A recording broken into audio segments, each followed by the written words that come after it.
नमस्कार, city channel में आपका स्वागत है। सिटी रिपोर्ट के आज के इस अंक के साथ मैं हूं रेशमा कश्यप। जहां पूरे भारतवर्ष में प्रधानमंत्री जन धन योजना का शुभारंभ हो गया है, तो वहीं हिमाचल प्रदेश में भी इस योजना का आगाज देखने को मिल रहा है।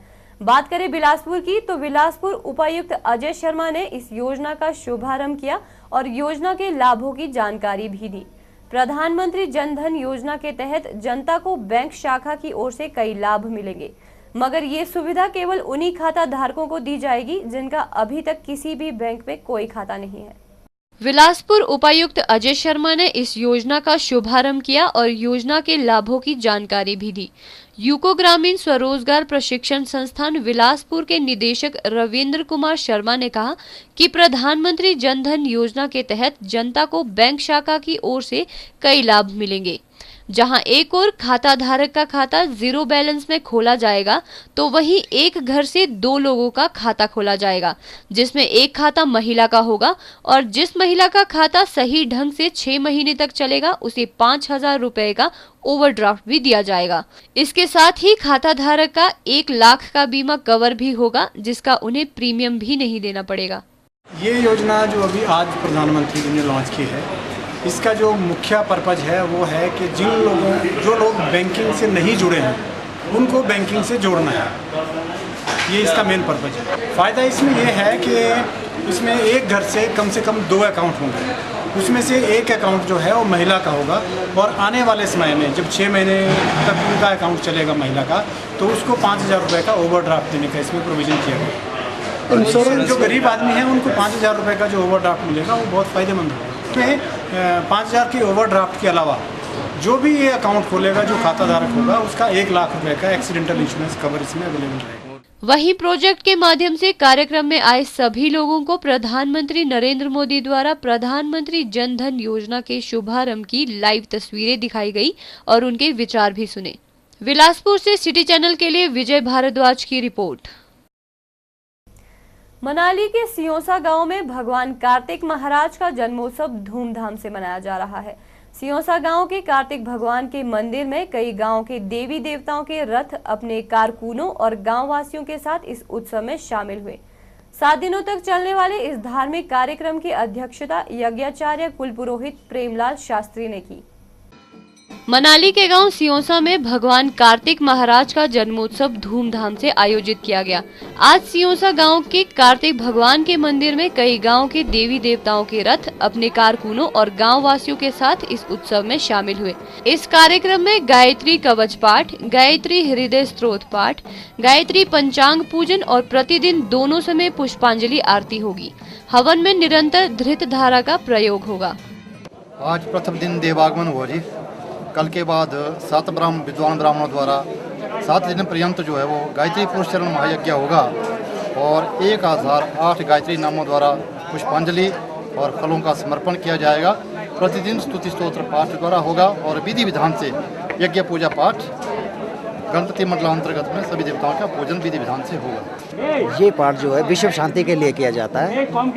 इसमें हर साल हम 7 दिन का, कभी 9 दिन का, कभी 5 दिन का हर साल पाठ करते हैं ताकि कि विश्व में शांति रहे और धर्म का अच्छा प्रचार हो। मनाली से सिटी चैनल के लिए शिवराम राणा के साथ कमलेश बोध की रिपोर्ट। हमीरपुर के डीआरडीए भवन में वाटरशेड योजनाओं में और तेजी से कार्य करने के लिए जिला स्तरीय बैठक का आयोजन किया गया। इस बैठक में आगामी रूपरेखा तैयार की गई, जिसकी अध्यक्षता डीआरडीए अधिकारी राकेश कुमार ने की। भूमि संरक्षण को रोकने के लिए और जल संरक्षण को बढ़ावा देने के लिए जिला प्रशासन द्वारा खासे प्रयास किए जा रहे हैं और इसके चलते जिला भर में करोड़ों रुपए के वाटरशेड व अन्य कार्य किए जा रहे हैं। डीआरडीए अधिकारी राकेश कुमार ने बताया कि डीआरडीए भवन में वाटरशेड योजनाओं में और तेजी से कार्य करने के लिए जिला स्तरीय बैठक का आयोजन करके आगामी रूपरेखा तैयार की गई।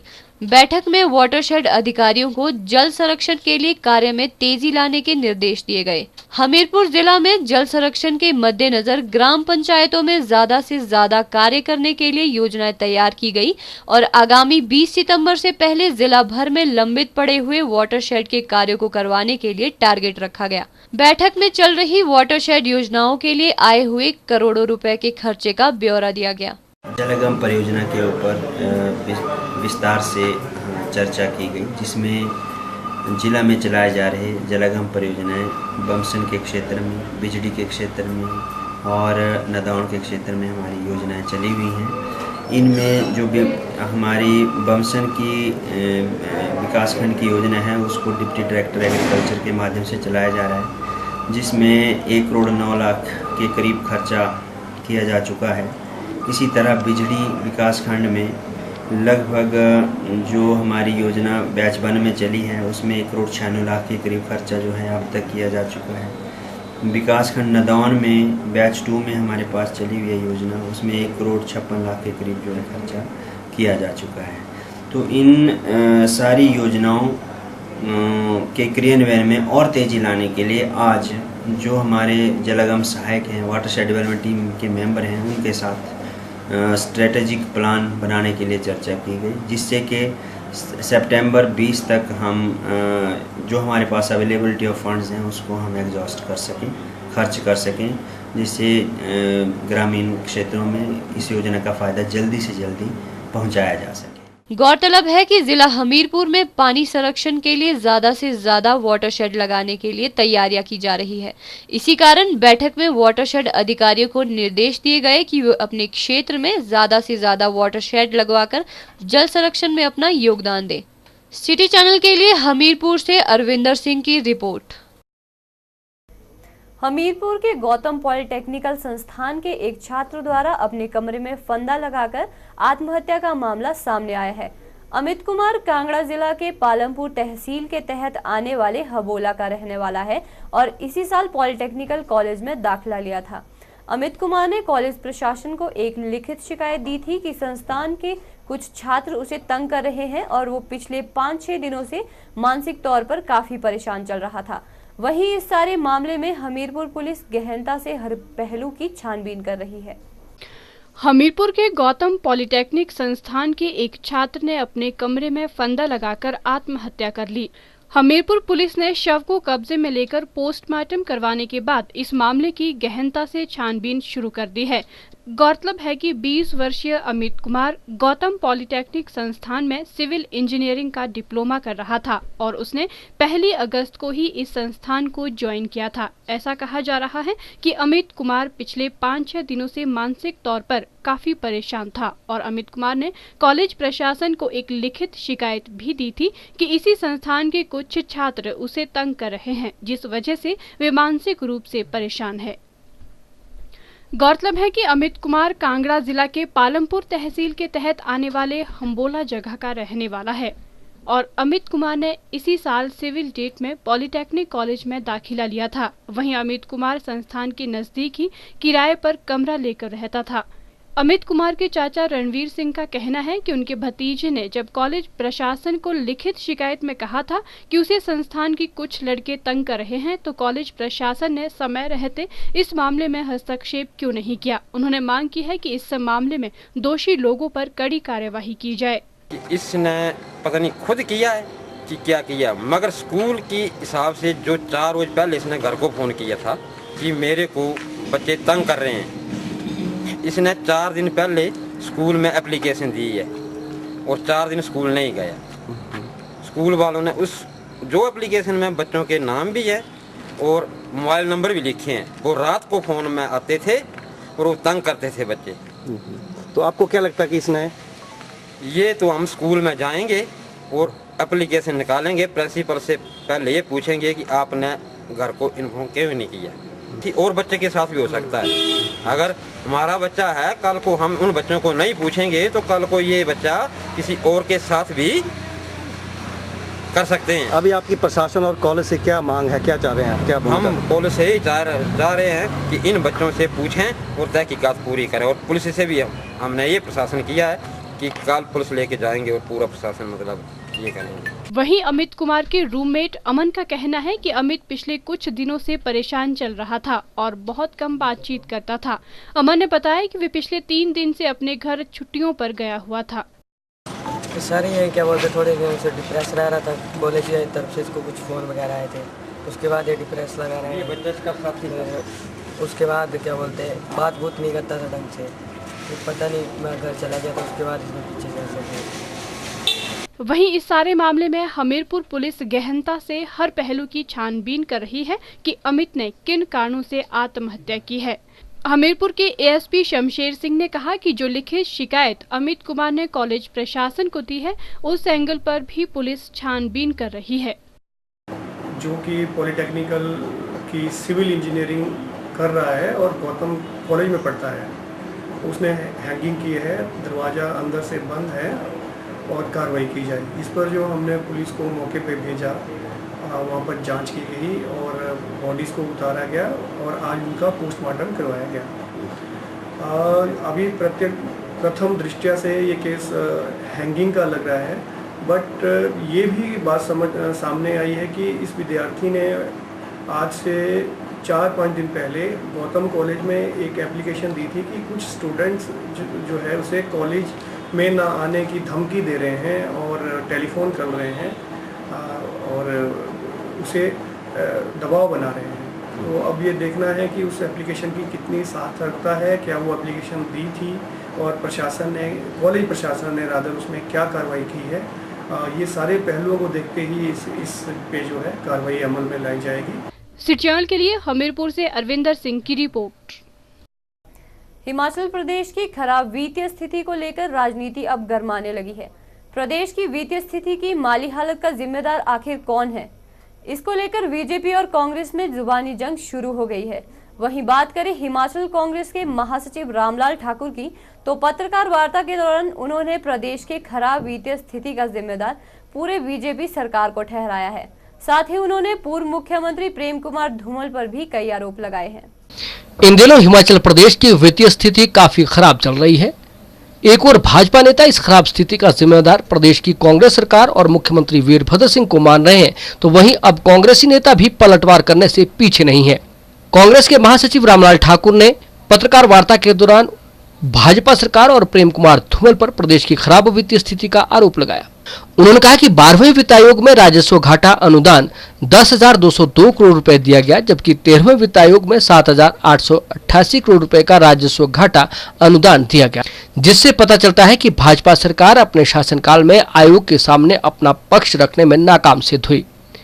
उन्होंने कहा कि धूमल सरकार ने अपने कार्यकाल में प्रदेश में नाजायज कब्जों को नियमित करने की मुहिम शुरू की और लोगों से पैसा खर्च करवाकर उनके साथ धोखा किया। साथ ही सरकार ने अपने शासनकाल में कर्मचारियों को लाभ देने की घोषणा की, लेकिन सरकारी खजाने की ओर ध्यान नहीं दिया और न ही कर्मचारियों को कोई विशेष लाभ दिए गए। टमाटर की खेती पर 4700 रुपए बीघा और अदरक पर 16,000 रुपए प्रति बीघा आय का प्रावधान रखा गया। इसके साथ ही भैंस और गाय पर 20,000 रुपए प्रति वर्ष आय निर्धारित कर किसानों के साथ धूमल सरकार ने धोखा किया था, जिसके चलते कोई भी व्यक्ति आय प्रमाण पत्र नहीं बनवा सकता था और कोई भी गरीब व्यक्ति सरकारी योजनाओं का लाभ नहीं उठा सका। रामलाल ठाकुर ने कहा कि धूमल शासनकाल में किसानों और बागवानों को बंदरों से निजात दिलाने के लिए हमीरपुर में वानर विहार खोलने की घोषणा की गई, जो अब तक पूरी नहीं हुई। भारतीय जनता पार्टी अनाप शनाप बयानबाजी करके जो है वीरभद्र सिंह को और कांग्रेस पार्टी को कमजोर करना चाहती है, जो हिमाचल प्रदेश के लोग कभी भी बर्दाश्त नहीं करेंगे। सर, इसका मतलब है कि जो प्रदेश की आर्थिक स्थिति का जिम्मेदार आप पूर्व सरकार को मानते हैं? मैंने जो कहा कि जिन आदमियों ने प्रदेश का पक्ष ही जो है वो ठीक ढंग से नहीं रखा, जो हमारे वित्त आयोग वहाँ से आते हैं, तो मैं कहूँगा उससे करोड़ों रुपए का नुकसान प्रदेश को हुआ है और ये सारे का सारा सेहरा जो है वो प्रेम कुमार धूमल के सिर पे जाता है कि जिन्होंने प्रदेश का ये पक्ष जो है वो केंद्र सरकार के सामने नहीं रखा। प्रदेश की खराब माली हालत के लिए विपक्ष द्वारा प्रदेश सरकार को जिम्मेदार ठहराने के बयान को आधारहीन ठहराते हुए उन्होंने कहा कि सरकार ने अनुमोदित योजनाओं पर व्यय की गई राशि से 85 करोड़ 45 रुपए अधिक खर्च किए, जो प्रदेश के विकास में एक मील का पत्थर साबित होगा। पिछले साल का हमारा जो प्लान था वो 4100 करोड़ रुपए का अप्रूव्ड था, लेकिन हिमाचल सरकार ने by the end of this last financial year हमने जो खर्च किया उसमें 85 करोड़ 45 लाख रुपए हमने अतिरिक्त पैसा खर्च किया।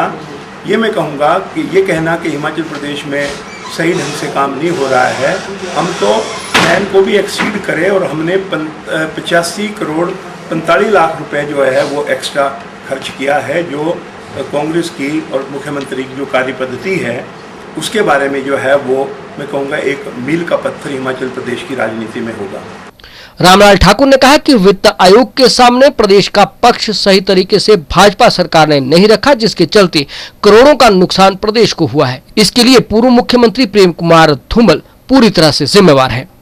उन्होंने कहा कि बीजेपी नेता गलत बयानबाजी कर वीरभद्र सिंह सरकार को कमजोर करने की कोशिश कर रही है, जिसे कतई बर्दाश्त नहीं किया जाएगा। पर्यटन नगरी मनाली में मूल प्रवाह अखिल भारतीय नेपाल एकता समाज द्वारा हरितालिका तीज का त्योहार बड़े हर्षोल्लास के साथ मनाया गया। तीज के त्योहार पर नेपाली समाज की महिलाएं अपनी पति की लंबी आयु के लिए व्रत रखती हैं। नेपाली एकता समाज के लोगों ने एक से बढ़कर एक कार्यक्रम पेश कर खूब समा बांधा। मनाली के मनु रंगशाला में हरितालिका तीज का त्योहार कल देर रात तक बड़ी धूमधाम से मनाया गया। नेपाली एकता समाज के लोगों ने एक से बढ़कर एक कार्यक्रम पेश कर खूब समा बांधा। इस मौके पर बतौर मुख्य अतिथि शरीक हुए एसडीएम मनाली विनय धीमान ने कहा कि नेपाली लोग अपनी संस्कृति और बहादुरी के लिए पूरे विश्व में जाने जाते हैं। नेपाली समाज जो है वो विश्व विख्यात है अपनी बहादुरी के लिए, अपनी संस्कृति के लिए और मेहनतकश जो आप लोग हैं उसके लिए आप विश्व भर में विख्यात हैं। हमारे यहाँ चाहे सेना हो चाहे सिविल लाइफ हो, आपका भरपूर सहयोग रहता है। हमारे आदरणीय प्रधानमंत्री की अभी नेपाल की एक यात्रा थी, जिस दौरान उन्होंने आपको और नेपाल वासियों, सभी नेपाल वासियों को यह संदेश दिया कि जो संविधान आप बना रहे हैं वो आधुनिक नेपाल के लिए तो एक दिशा निर्देश हो ही, साथ में पूरे विश्व के लिए एक दिशा निर्देश हो। मूल प्रवाह एकता समाज के सलाहकार सायला लामा ने कहा कि नेपाली लोग दिन रात एक कर काम करते हैं। उन्होंने सरकार से आग्रह किया कि भारत में सरकारी व गैर सरकारी संगठनों में काम करने वाले नेपाली लोगों को तीज के दिन एक दिन की छुट्टी दी जाए। एक थोड़े छोटी जैसी बात मैं आपसे कहना चाहता हूँ, जैसे एक साल पूरी नेपाली मेहनत करके काम कर रहा है, इसके लिए मोहनदेव जी एक सरकार का साथ ऐसे प्रस्ताव पेश करके इस 30 कार्य को एक आपका लोकल जो शहरी साझा का छुट्टी होता है, ये हम आप सब मिलके इनको अगर इस दिन अगर 30 को कार्यक्रम में यह सरकारी जो विभाग में काम करने वाले को अगर छुट्टी डिक्लेयर कर पाएगा तो इसलिए आपका बहुत आशीर्वाद रहेंगे।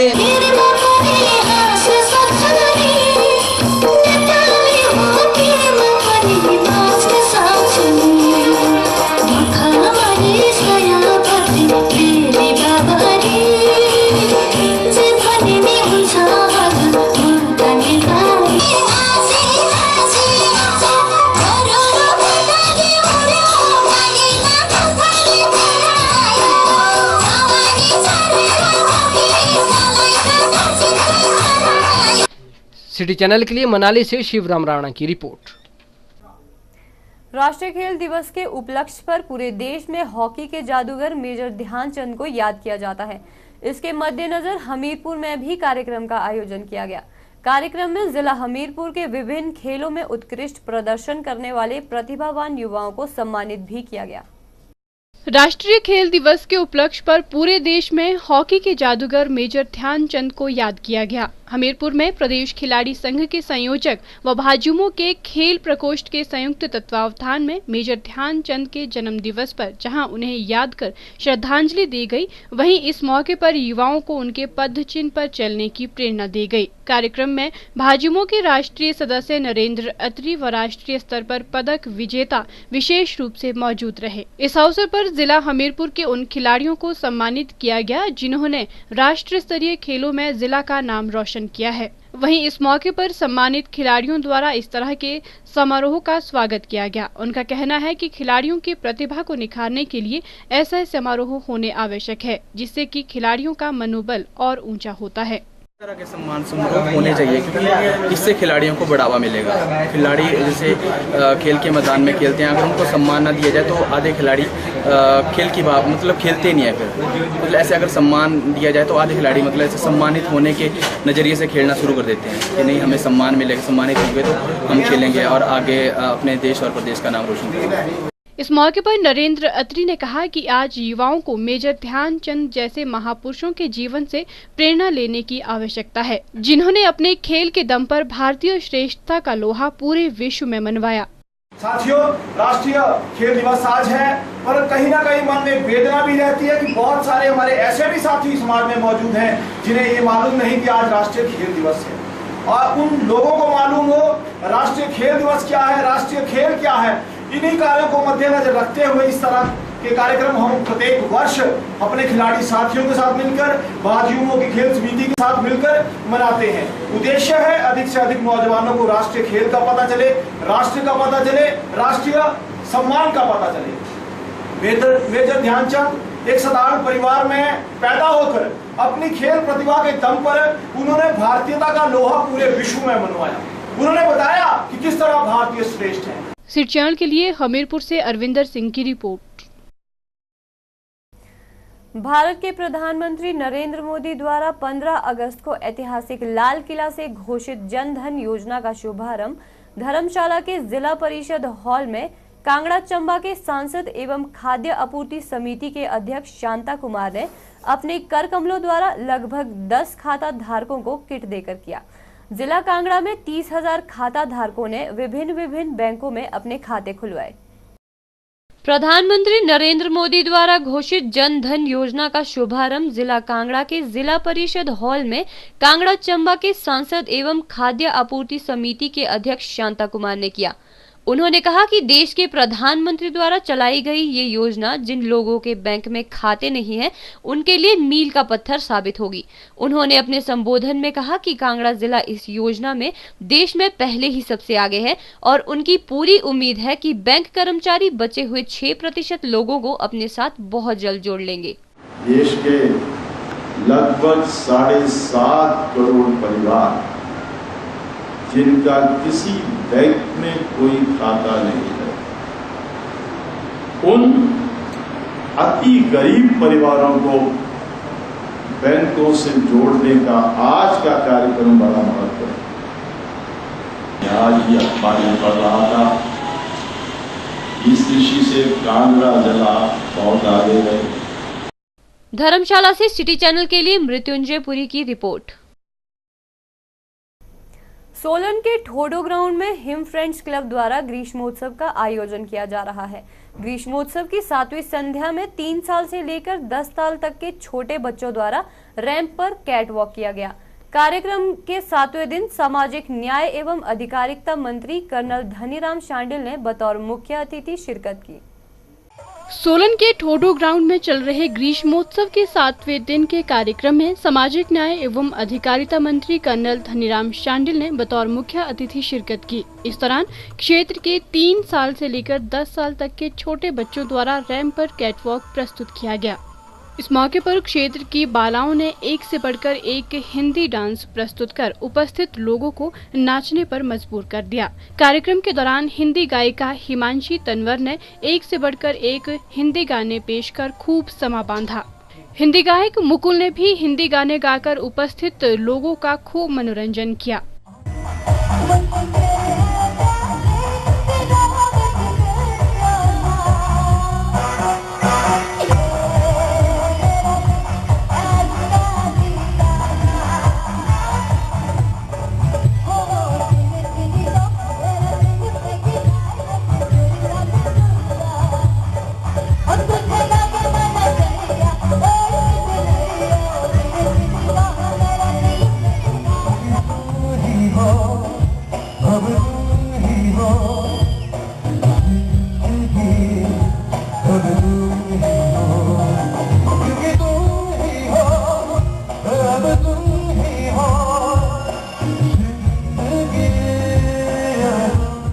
कार्यक्रम के दौरान हिम फ्रेंड्स क्लब द्वारा मुख्य अतिथि को स्मृति चिन्ह देकर सम्मानित किया गया। सिटी चैनल के लिए सोलन से ललित वर्मा के साथ सोम मेहता की रिपोर्ट।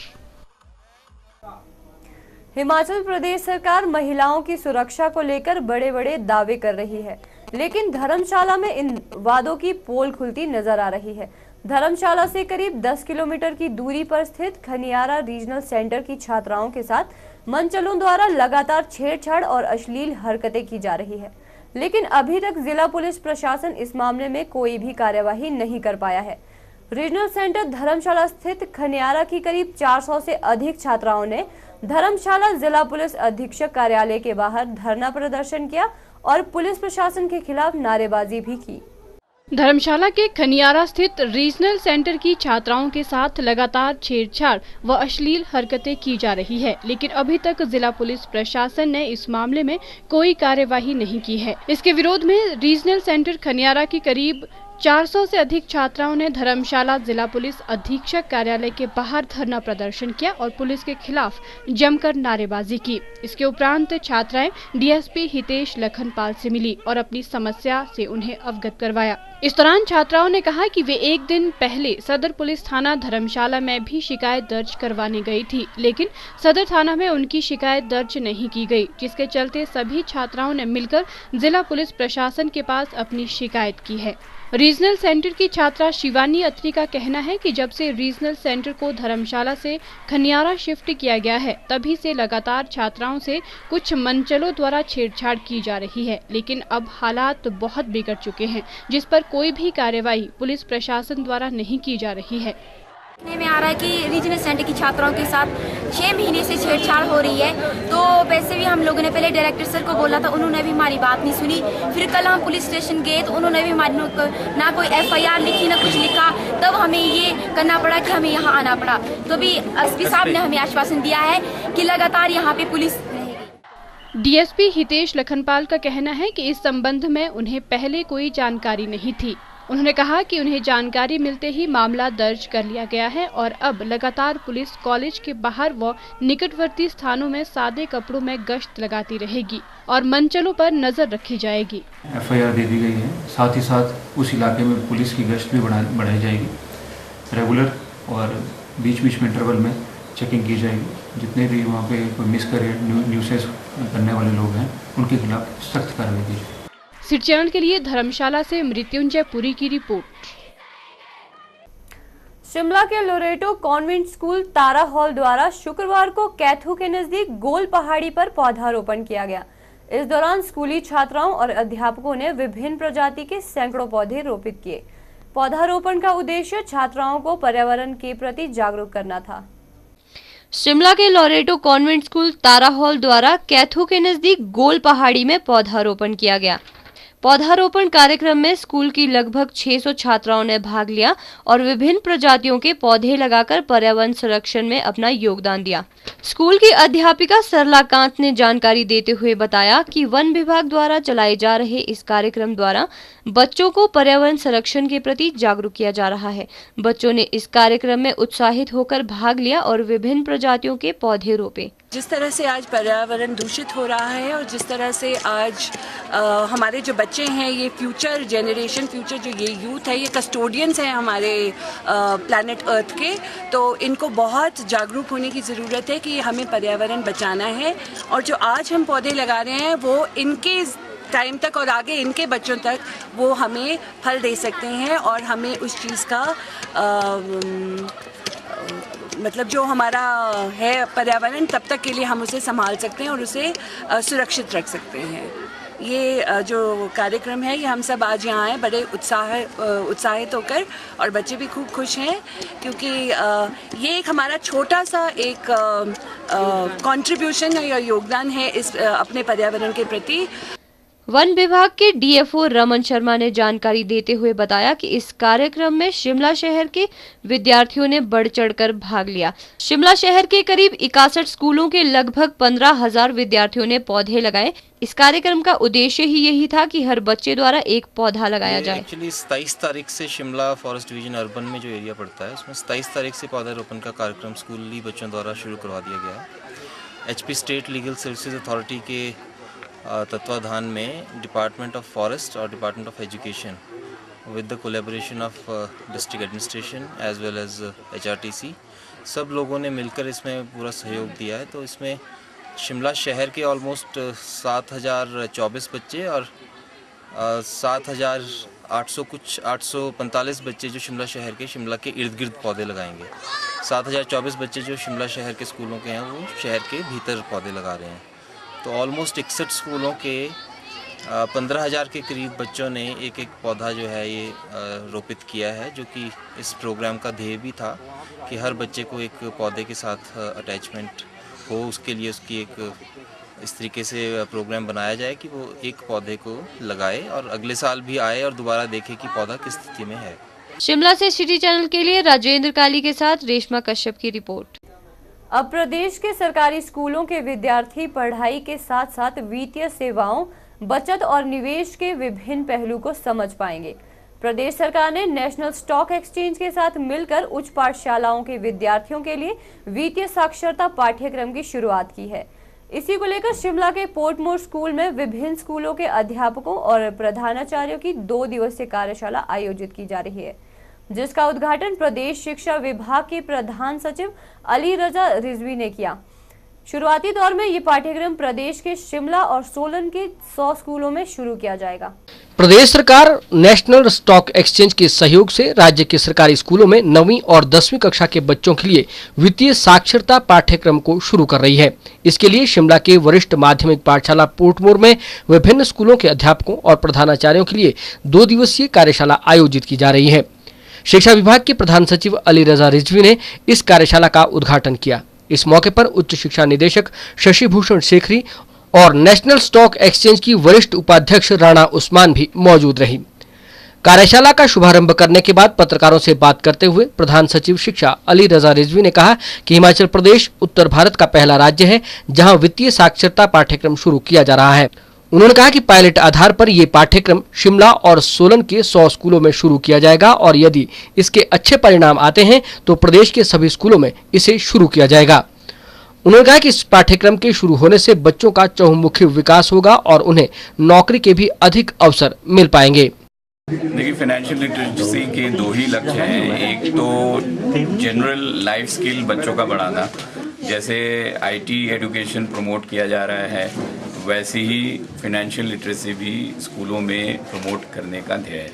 लक्ष्य यही है कि जब बच्चा एक नागरिक बने, कल को एक परिवार चलाए, तो उसको जो हमारे फाइनेंशियल सिस्टम्स हैं, banking, insurance, mutual funds etcetera के बारे में सही जानकारी या बेसिक जानकारी कम से कम हो, ताकि वो अपने फाइनेंशियल निर्णय या फैमिली के जो फाइनेंशियल निर्णय हैं वो एक एडुकेटेड इंटेलिजेंट ढंग से वो ले सके। ये एक एस्पेक्ट है इसका, और इसकी ज़रूरत इसलिए है कि हमारे समाज में बहुत सारा वर्ग, हमारे देश में बहुत सारे नागरिक ऐसे हैं या बहुत सारे परिवार ऐसे हैं जिनको इन सब चीज़ों के बारे में बिल्कुल ही ज्ञान नहीं है, और उस ज्ञान के अभाव में इवन जो गवर्नमेंट की स्कीमें हैं उनका भी सही ढंग से वो उपयोग या इस्तेमाल नहीं कर पाते हैं। तो ये एक लाइफ स्किल उनको इम्पार्ट करना एक हिस्सा है, एक पार्ट है, और इसका मेन जो ध्येय है और अल्टीमेट लक्ष्य है कि फिनेंशियल इंक्लूजन सभी परिवारों का हो सके, ताकि वो हमारे फिनेंशियल सिस्टम्स में और हमारे जो गवर्नमेंट की स्कीमें हैं उनमें पूरी अपनी भागीदारी दे सके। दूसरा जो इसका एस्पेक्ट है या जो दूसरा इसका जो मकसद है या ध्येय है वो है वोकेशनलाइजेशन से संबंधित। वो भी आप लोगों ने देखा होगा पिछले समय से हिमाचल में यही फोकस रहा है कि एडुकेशन को जो पुरानी पद्धति है उससे थोड़ा अलग करके ग्रेजुअली ऐसे कोर्सेज पढ़ाए जाएं जिससे जो बच्चा उस कोर्स को पढ़ के निकलता है वो फिर आगे एम्प्लॉयबिलिटी उसकी हो सके। नेशनल स्टॉक एक्सचेंज की वरिष्ठ उपाध्यक्ष राणा उस्मान ने बताया कि 2007 में इस पाठ्यक्रम की शुरुआत तमिलनाडु से की गई थी और इसके बेहतर परिणामों को देखते हुए CBSE से मान्यता प्राप्त 55 स्कूलों में इसे पढ़ाया जा रहा है।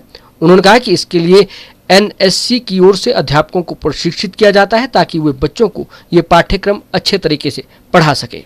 कुछ 2007 में तमिलनाडु में इंट्रोड्यूस हुआ है। तब से अब तक कुछ 7 to 8 lakh students have already undergone financial literacy. This is an initiative which we are taking across states, and in the state of Himachal Pradesh we are introducing it this academic session on a pilot basis with 100 schools, and the 2 districts which are going to be part of this are identified as Shimla and Solan, with 60 and 40 schools respectively in the 2 districts. Of course, this is a pilot, as we said, and the next year we would be introducing it in more schools depending on the success in the pilot phase itself. It needs extra training for the teachers who are going to train the see, basically the kind of teachers, when we are talking about financial literacy, it is a life skill, like I said, and it is a basic financial literacy.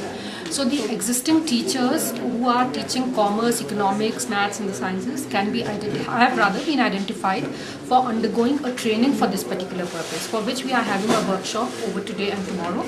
We also are setting up a help desk that will be used for ongoing query resolutions and handling of various enhancements and whatever the teachers may require, or even the students, in the course of teaching, if there is any enhancements required.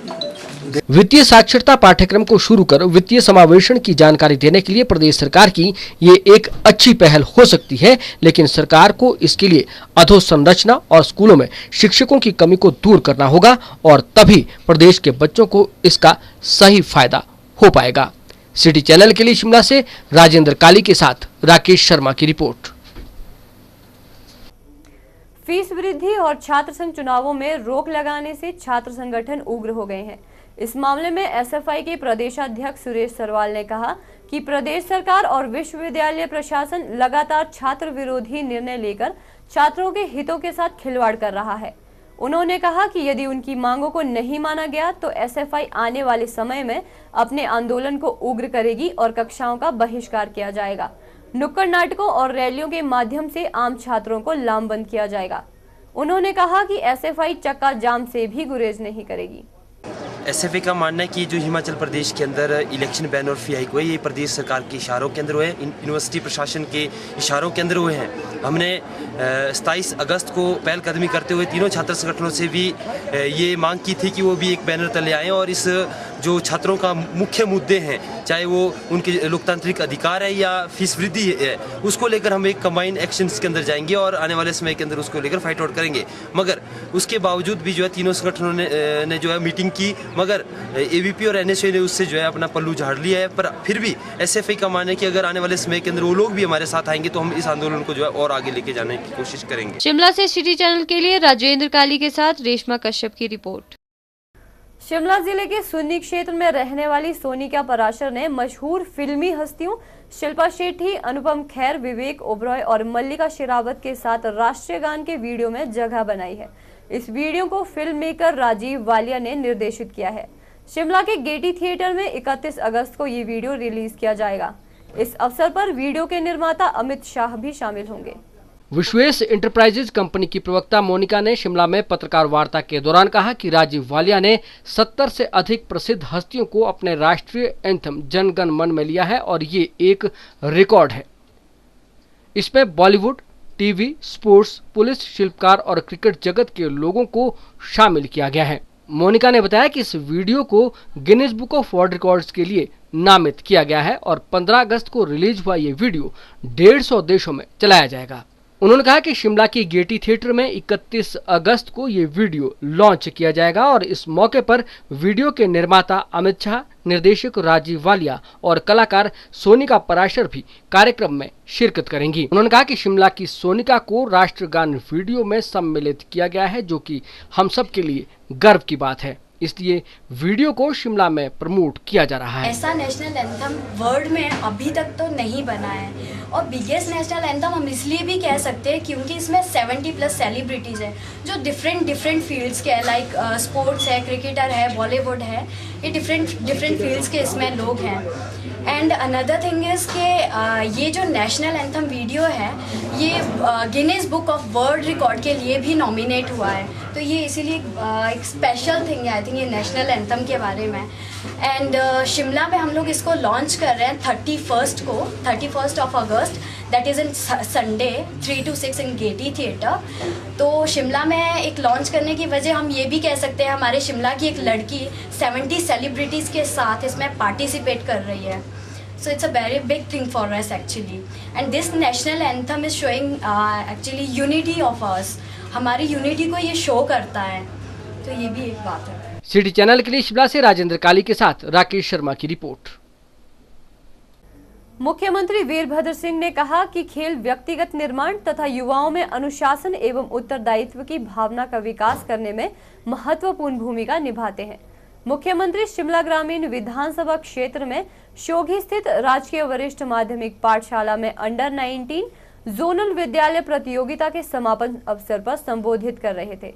मुख्यमंत्री ने टुट्टू में निर्मित प्राथमिक स्वास्थ्य केंद्र का लोकार्पण किया तथा टुट्टू में 2 विभिन्न चरणों में 5 करोड़ 50 लाख रुपए की लागत से निर्मित होने वाली सब्जी मंडी की आधारशिला रखी। मुख्यमंत्री वीरभद्र सिंह ने कहा कि प्रदेश सरकार शिक्षा क्षेत्र को सर्वोच्च प्राथमिकता प्रदान कर रही है और छात्रों को उनके घरों के समीप गुणात्मक शिक्षा सुविधाएं प्रदान करने के लिए प्रयास किए जा रहे हैं। उन्होंने कहा कि राज्य सरकार स्कूल स्तर की शिक्षा को विशेष अधिमान दे रही है और 1.5 वर्ष से कुछ अधिक के छोटे से कार्यकाल में अभी तक 695 विद्यालय खोले गए हैं और स्तरोन्नत किए गए हैं। उन्होंने कहा कि प्रदेश सरकार के वर्तमान कार्यकाल में ग्रामीण और दूर दराज क्षेत्रों में 14 नए डिग्री कॉलेज खोले गए हैं। उन्होंने कहा कि कॉलेजों में लड़कियों की संख्या लड़कों से अधिक है और उन्हें यहां समुचित सुविधाएं उपलब्ध करवाई जा रही हैं। वीरभद्र सिंह ने कहा कि प्रदेश सरकार दूर दराज क्षेत्रों में स्थापित महाविद्यालयों में छात्रावास के निर्माण पर भी विचार कर रही है। उन्होंने कहा कि प्रदेश सरकार राजीव गांधी डिजिटल योजना के अंतर्गत 10वीं तथा 12वीं कक्षा के मेधावी छात्रों को इस वित्त वर्ष में 7,500 नेटबुक प्रदान कर रही है। मुख्यमंत्री ने छात्रों को पुरस्कृत किया। उन्होंने छात्रों का आह्वान किया कि वे जीवन के हर क्षेत्र में उत्कृष्ट बने और राष्ट्र निर्माण में अपनी भूमिका निभाएं। मुख्यमंत्री ने शिक्षा विभाग को निर्देश दिए कि राजकीय वरिष्ठ माध्यमिक पाठशाला शोघी में नए विज्ञान खंड का निर्माण किया जाए। उन्होंने कहा कि शोघी क्षेत्र के समीप सब्जी मंडी के निर्माण के लिए उपयुक्त भूमि चिन्हित कर शीघ्र ही सब्जी मंडी का लोकार्पण किया जाएगा। उन्होंने राजकीय वरिष्ठ माध्यमिक पाठशाला शोघी को पोर्टमोर विद्यालय की तर्ज पर आदर्श विद्यालय बनाने की घोषणा भी की। उन्होंने कहा कि प्रदेश सरकार सरकारी स्कूलों में कॉन्वेंट स्कूलों की तर्ज पर ड्रेस कोड बदलने पर विचार कर रही है। मुख्यमंत्री ने इस मौके पर सांस्कृतिक गतिविधियों के लिए 20,000 रुपए प्रदान करने की घोषणा भी की। मुझे खुशी है कि आज इस राज्य में से है यहाँ की बड़े पैमाने के ऊपर शिक्षा का विस्तार हुआ है, बड़े पैमाने के ऊपर शिक्षा का विस्तार हुआ है। पहले कहा करते थे कि केरल जो है वो सबसे आगे है। आज शिक्षा के क्षेत्र में मध्य प्रदेश सारे राज्यों में सबसे आगे है और इसका खेल है वो कांग्रेस सरकारों को लगा है जिनकी शिक्षा का प्रसार किया। 10/2 की प्रणाली, किसी टेक्निकल स्कूल प्रणाली सबसे पहले मुख्यमंत्री का किसी पार्टियों में उसे शुरू किया गया और आज उठा गया है। आप जानते हैं शिक्षा में हर साल प्रगति हुई है। इस साल तो इसी साल में मेरे नए हो गए हैं जिनमें 10+2 हाई स्कूल तथा मिडिल स्कूल शामिल है। ये है जो 694 है। 2 हाई स्कूल मैंने आज दिए है, तो 695 ऑलरेडी ये 10+2 स्कूल है। इसको हम कोर्ट बोर्ड स्कूल के स्तर पर इसका विस्तार किया जाएगा और शिक्षा प्रणाली को खास करके स्कूल छानकर उनको पहली जमात से ही हिंदी, अंग्रेजी और मैथ पढ़ाया जाए।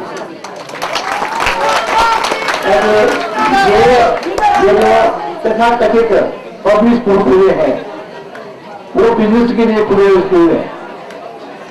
सरकार भी उसी मुकाबले के स्कूलों को ग्रामीण क्षेत्रों के अंदर खोलेगी ताकि वहां पर उच्च स्तर की शिक्षा होगी। ये साइंस लैब भी यहाँ पर, उसके लिए मैं विभाग को कहूँगा कि यहाँ पर एक नए साइंस ब्लॉक का निर्माण करें, जैसा हमने अभी हाल में किया है। मुख्यमंत्री वीरभद्र सिंह ने शोघी के हनुमान मंदिर के समीप स्थित राजकीय माध्यमिक पाठशाला सेहल और राजकीय माध्यमिक पाठशाला महली को राजकीय उच्च विद्यालय के रूप में स्तरोन्नत करने की घोषणा भी की। राजकीय वरिष्ठ माध्यमिक पाठशाला शोघी की प्रधानाचार्य शकुंतला पाठक ने मुख्यमंत्री का स्वागत किया और प्रतियोगिता की विस्तृत जानकारी दी। इस 4 दिवसीय खेल प्रतियोगिता में 28 स्कूल, हाई व सीनियर सेकेंडरी स्कूल के 491 प्रतिभागी ने भाग लिया। इस आयोजन के zonal incharge Shrimati Amarjit Kaur, Shrimati Nisham Chauhan, incharge game Shri Santosh Chauhan ने इस कार्यक्रम का संचालन बड़ी खूबी से किया।